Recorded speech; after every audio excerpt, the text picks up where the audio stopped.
Welcome to the Rim Break Rodeo. We hope this video helps. In this video, I will explain how to get your PayPal Merchant ID. This unique identifier is crucial for your business, offering enhanced security and professionalism. To begin, you will need to log into your PayPal business account. Ensure you are using a business account, as personal accounts do not have a merchant ID. Once logged in, you are ready for the next step to locate this important number.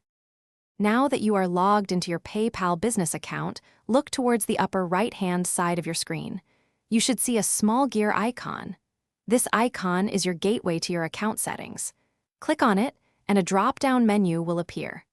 From this menu, select Account Settings to proceed to the next page, where you will find more detailed business information.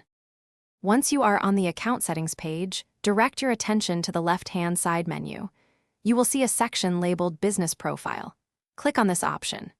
A sub-menu will expand, and within it, you need to select Business Information. Upon clicking, your business details will load, and your PayPal Merchant ID, a 13-digit alphanumeric string, will be prominently displayed for you to copy.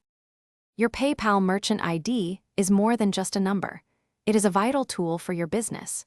You can use this ID when creating payment buttons for your website, ensuring that your email address is not exposed to potential spammers. This 13-character code enhances privacy and security for your transactions. It is also essential for integrating PayPal with various e-commerce platforms and applications, streamlining your payment processes. Thanks for watching. Consider subscribing if we helped you.